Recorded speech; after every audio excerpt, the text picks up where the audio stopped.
Direct News TV. May 27, 2024. Putin's worldview, inside a Ukrainian village turned death camp.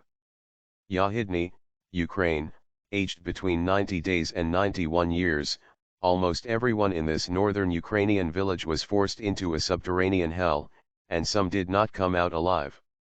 Drunk on stolen booze and impunity, Russian soldiers humiliated, beat, raped, tortured and murdered the villagers, according to survivors, casually, for the slightest objection, a criticizing glance or just on a sadistic whim. That killing spree, marauding and destruction of property encapsulate the essence of what the Kremlin and its master plan to do in all of Ukraine, Ukrainian President Volodymyr Zelensky said earlier this month. It's just one village, but it reflects the essence of Russian President Vladimir Putin's worldview, his real goals, Zelensky said on May 8. In March 2022, Russian soldiers herded 368 villagers, including 6 dozen children, into the basement of their elementary school. The villagers spent 27 days in the damp, rancid and noisy darkness with no electricity and heat, with little food and so little fresh air that most were hypoxic to the point of catatonia. They stayed there right next to the dead, 17 people, including 10 elderly villagers who died there, but Russian soldiers allowed other captives to bring them out and bury them only days later. Death and torture. Yahidny means rich with berries. The village in the northern Chernihiv region is nestled between a pine forest and a busy highway to Kiev. The Russians invaded on March 3, 2022. They began stealing everything from washing machines to bed sheets, guzzled alcohol, killed and ate all the cattle, poultry, and even a dog, Mikhail, a 67-year-old pensioner told Al Jazeera in late April, watching his white goat graze on fresh grass under the pines. They told several pro-Moscow villagers to snitch on others, and humiliated the pro-Ukrainian majority by forcing them to sing the Russian anthem, kneel or undress, beating them up for speaking Ukrainian or criticizing the invasion. They gunned down Viktor Shevchenko, a 50-year-old father of 3, in his kitchen garden and did not let his family bury his body for 21 days, his father Mikhailo told Al Jazeera. The Russians occupied his house, walking past the body many times a day, and planted a landmine under it before fleeing the village. Viktor's younger brother Anatoly went missing, and the family hopes the Russians took him with them. His body has never been found, Mikhailo, a frail septuagenarian, said, standing just meters away from where Viktor had been murdered. The underground inferno. Russian officers chose the school, a 2-story brick building near the forest, as their headquarters.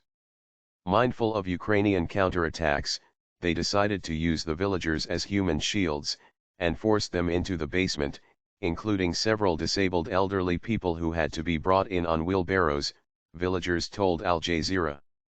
One was 91-year-old Dmytro Muzika, who survived World War II as a child and did not wake up after his first night in the basement. The bodies of those who died lay on the floor for days, and their names and dates of death were scribbled on a wall next to lines from Ukraine's national anthem and children's doodles. When finally allowed to bury the dead, several villagers were shot at by a group of Russian soldiers passing by the cemetery, and had to jump into freshly dug graves, villagers said. The only ailing captive to be released was 84-year-old Maria Tsimbalyuk, who had a heart condition. She crawled out only to see her house razed to the ground, and sat near the ruins until dying 3 days later. The basement consisted of several rooms, but there was only half a square meter per person. The captives slept sitting, developing ulcers on their legs and feet. "I want a girl," one of the Russian soldiers would tell the crowd, and then pick a woman, otherwise promising to shoot dead every 5th villager if she refused, Mikhail, the pensioner, said. Several older women were allowed to cook in cauldrons outside the basement so that every captive could get a tiny portion of porridge, potatoes, or macaroni. The Russians rarely let other captives out to use the school toilets, and people overcame shame in order to relieve themselves in buckets in front of others. But the scariest moment arrived when by late March the Russians started digging a huge pit, prompting fears that they were planning to kill and bury everyone there.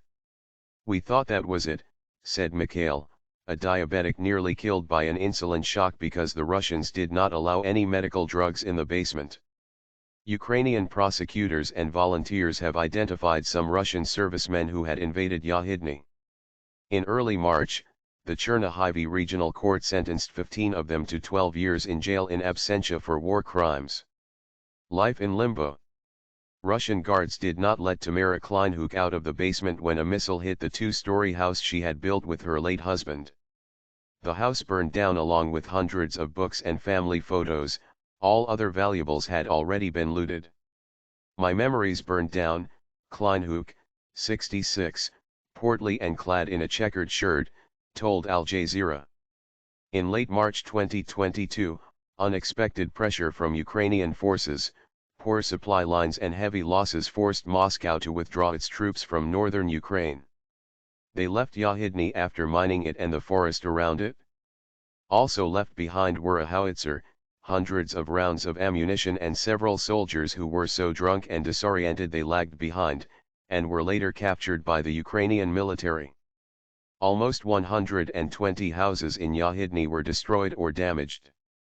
Since the Russians left the village, countless foreign dignitaries, including U.S. Secretary of State Antony Blinken, have visited Yahidny and pledged to finance its restoration.